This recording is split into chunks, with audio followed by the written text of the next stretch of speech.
Israel's Prime Minister Benjamin Netanyahu has been ousted from office after a 12-year reign after a new coalition government won a vote of confidence in Parliament. It will be led for 2 years by right-wing nationalist Naftali Bennett, and as part of a power-sharing deal, he'll then hand over to centrist Yair Lapid for a further 2 years. And Associate Professor Mark Baker is with the Australian Centre for Jewish Civilisation at Monash University, and he joins us now from Melbourne. Mark Baker, welcome. So how long do you give this strange coalition of parties from right across the political spectrum? So I'm an historian, and this is an historic moment, but I don't think any historian can predict how this coalition that was voted in the Knesset, a parliament of 120 people, at 60 votes for this new coalition and 59 against. It's razor thin, and not only can't an historian predict how long this coalition will last, but this is the land of prophets, and I don't think a prophet would be able to. One thing that is clear is that the man who was called by his followers, Bibi, the king of Israel, has been dethroned, and the kingdom is unstable, but a new government has been sworn in, and there will be changes. The question is, what will the nature of the changes be? Has there been anything like this in Israeli politics before? Israeli politics have always been based on coalition building. It's a system of proportionate representation. And Benjamin Netanyahu, known as Bibi, has been in power for the last 12 years. He also ruled for 3 years between 1996 and 1999. And there's an apocryphal story that in 1999, as soon as he was voted out, he's a cabinet secretary who actually defected from his party in this current round, came into his office and found him furiously pedaling on a bicycle. And he was asked, "What are you doing?" And Netanyahu answered, "I'm preparing for a comeback." He came back for 12 years. And I can assure you, as he said in his speech yesterday, that he is coming back in a very Trump-like way. He says the election is the greatest fraud of the century, that the election was stolen from him. The question is whether he's going to be peddling in his home in Caesarea, or whether in a number of years he'll be peddling in jail because he's facing a number of indictment charges for corruption. And that's one of the reasons he was so desperate to hold on to power, because he believed that he would be able to maintain his immunity status as a prime minister, a law that might change under this new coalition. And we'll get to a question on Benjamin Netanyahu in a moment. I just wanted to ask you, what has this new prime minister, this ultra-nationalist leader for the moment, previously said about Palestinian territories, and what's likely to happen with that issue during his leadership in this coming period of government? So in many respects, Naftali Bennett, who has the first chance of this rotation prime ministership between Naftali Bennett and Yair Lapid, he is more right-wing in some respects than Benjamin Netanyahu. He has called for the annexation of what is known as Area C.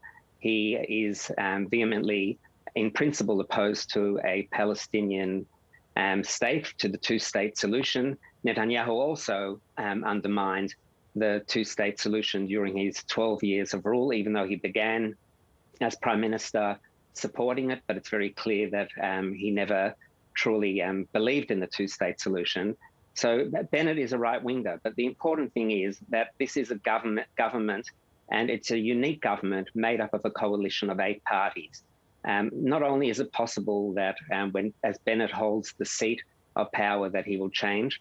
Ariel Sharon said that when you're in the driver's seat, things look different, but he's constrained by his coalition partners. Yair Lapid, who is more of a centrist, has a veto power over Bennett, and Bennett has veto power over decisions made by Lapid. And it's a very curious coalition, and in many ways it's unprecedented. The kingmaker in many respects here was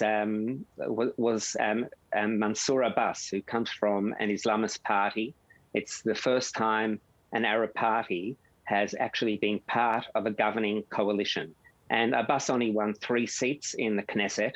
And I think it was significant that with all the high drama and tension about whether this government is actually going to proceed, it was Abbas who came out of a cabinet meeting and announced to the Israeli public and on world news that there will be a government, almost like a papal declaration of white smoke, declaring that it's going ahead. And it went ahead on a razor-thin edge, but every element of the coalition is going to be exacting and demanding their own price for being part of this fragile government.